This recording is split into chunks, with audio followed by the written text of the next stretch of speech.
La veille de Noël, le petit Hans dort à poings fermés. Sa tête blonde est confortablement installée sur l'oreiller.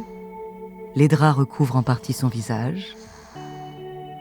Il a l'air serein, mais en réalité, ses sourcils sont légèrement foncés et un petit pli se forme sur son front d'enfant. Hans est agité.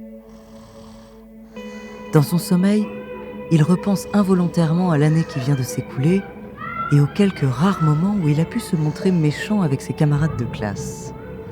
Il s'est toujours excusé, bien sûr, mais ce n'est peut-être pas suffisant.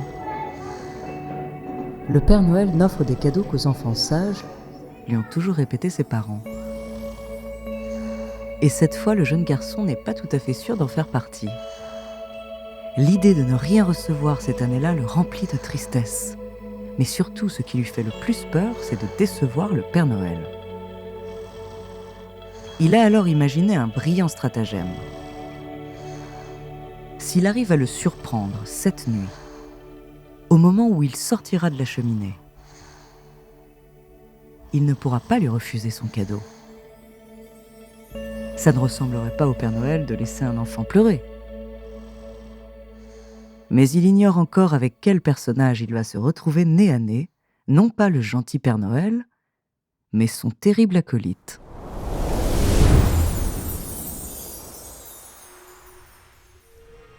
Bonjour, je suis Andrea, bienvenue dans True Story. Dans cet épisode, je vais vous parler d'une légende qui a longtemps terrifié les enfants au moment des fêtes de fin d'année. Tout le monde connaît le Père Noël, mais beaucoup ignorent que pendant des siècles, il n'était pas le seul à visiter les foyers. Brutal, méchant, cruel et monstrueux, son acolyte était bien loin du bonhomme rouge et blanc à la barbe soyeuse et à la hotte remplie de cadeaux. Il était même la punition par excellence, celle réservée aux enfants désobéissants. Son nom, le Père Fouettard. De la peur qu'il inspirait aux origines du mythe, découvrez sa True Story.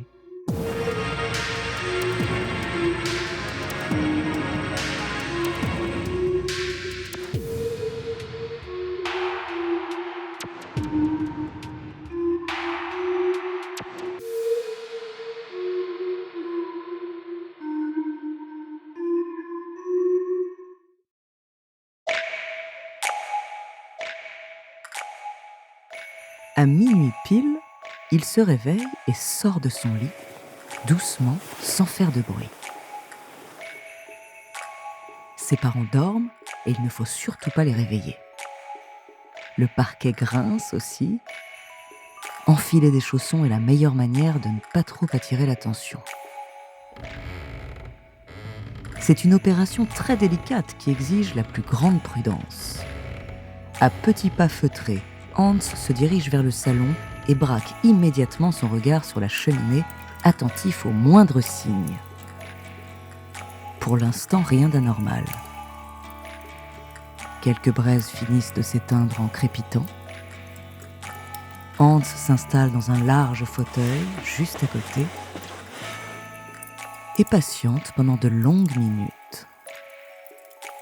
Soudain, un raclement sourd se fait entendre à l'intérieur du conduit de cheminée.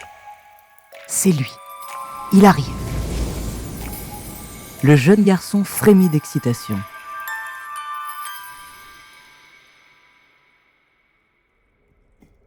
Les bruits dans la cheminée sont de plus en plus proches. Quelqu'un est en train de descendre par le conduit, Hans en est convaincu. Enfin, il va pouvoir rencontrer le célèbre Père Noël pour de vrai et le convaincre de lui laisser un cadeau. Le jeune garçon se redresse dans son fauteuil, les yeux écarquillés. Il n'a qu'une hâte, découvrir le vrai visage de cet homme dont ses parents lui parlent depuis tout petit. Il imagine déjà son regard bienveillant derrière de minuscules lunettes rondes et son épaisse barbe blanche lui tomber sur le ventre. Soudain, dans un remue-ménage assourdissant, un homme s'extirpe du conduit et atterrit, tête la première, dans la cheminée. Hans a à peine le temps de l'apercevoir qu'un nuage de fumée remplit tout le salon. Il a la gorge qui brûle, mais son cœur bat la chamade. Seulement à la place du fameux « Ho ho ho ! Merry Christmas. Il lui semble entendre comme un grognement sourd et rauque. Intrigué, il s'approche tout doucement. Et au bout de quelques secondes, la fumée finit par se dissiper. Le jeune homme est alors saisi d'horreur. L'homme qui se tient face à lui fait près de 2 mètres. Son visage est recouvert de suie et ses petits yeux plissés lancent des regards cruels tout autour de lui. Il porte un long manteau noir qui lui tombe jusqu'aux pieds et en haut de son crâne, à travers sa capuche, on peut voir dépasser 2 horribles cornes. Dans une main, il tient un petit fouet qu'il fait nonchalamment claquer contre sa jambe, et dans l'autre, une chaîne rouillée et un grand sac en toile. Hans est pétrifié. Il reste immobile, la bouche grande ouverte, incapable de faire le moindre mouvement. Cet homme, il le reconnaît, pour avoir entendu son nom de nombreuses fois comme la punition ultime le soir de Noël. Le personnage qui se trouve face à lui, c'est le cruel et monstrueux Père Fouettard, celui que l'on envoie dans les chaumières à la place du Père Noël pour faire peur aux enfants qui n'ont pas été sages. Dans un moment de lucidité, Hans réalise qu'il n'a pas encore été repéré. Il plaque sa main contre sa bouche et tente de rester le plus silencieux possible. Mais la peur est trop grande et le jeune garçon tremble comme une feuille dans son pyjama à rayures et ses petits chaussons. Et bientôt, il se met à claquer des dents. Inévitablement, le bruit attire l'attention du terrible visiteur qui se met à chercher tout autour en agitant son fouet. Hans ferme les yeux 1 seconde, mais quand il les réouvre, le regard froid et méchant du Père Fouettard est braqué sur lui. Son épaisse barbe rousse est dégoulinante de crasse et ses lèvres entr'ouvertes découvrent une rangée de dents jaunes. Hans voudrait crier, appeler à l'aide, réveiller ses parents, mais aucun son ne sort de sa gorge. L'homme fait un pas vers lui, puis fourre la main dans la poche de son manteau. Il en sort un oignon et le tend au jeune garçon. Cadeau. Dit-il de sa voix caverneuse. Hans secoue la tête en signe de refus. Il ne veut rien accepter de ce sinistre personnage. Le Père Fouettard lève un sourcil broussailleux et interrogateur, puis lui fait une 2e proposition, un morceau de charbon. Hans refuse de nouveau, mais cette fois le visage de l'homme se tord en une grimace abominable. Il se rue sur le garçon, l'attrape par les chevilles et le jette violemment dans son sac de toile.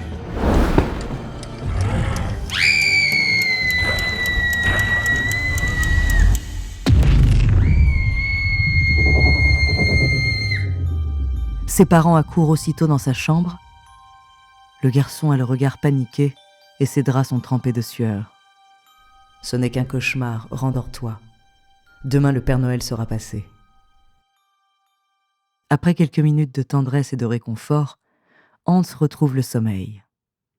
Seulement cette fois, il n'y a pas l'ombre d'une inquiétude sur son visage, car il est à peu près certain qu'il aura cette année aussi un cadeau de Noël.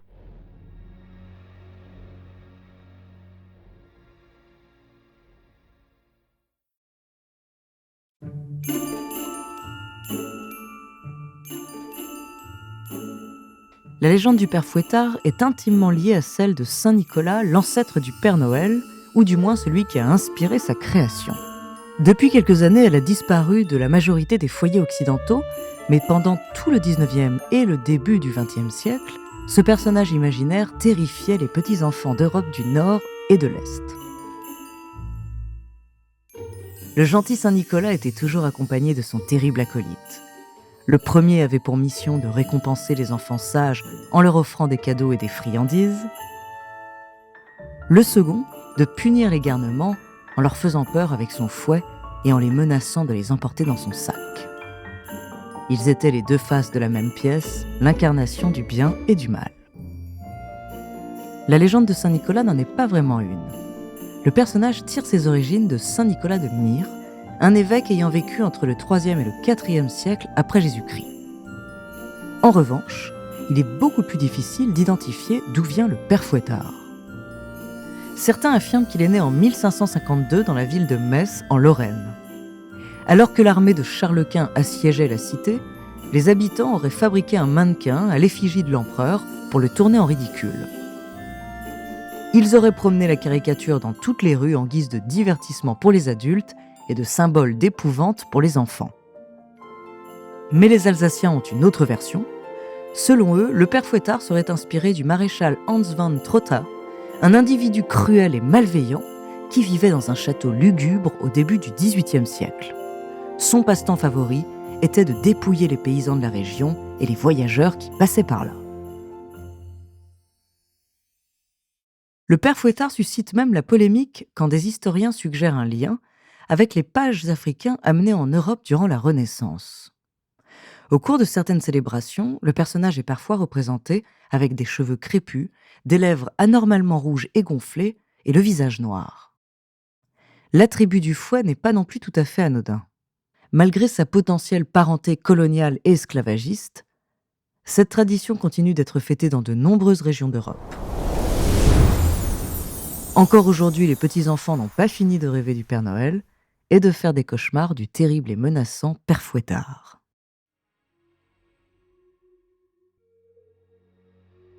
Merci d'avoir écouté cet épisode de True Story. La semaine prochaine, je vous parlerai d'un scénariste et éditeur qui a révolutionné le monde de la bande dessinée américaine. En attendant, si cet épisode vous a plu, n'hésitez pas à laisser des commentaires ou des étoiles sur vos applis de podcast préférés.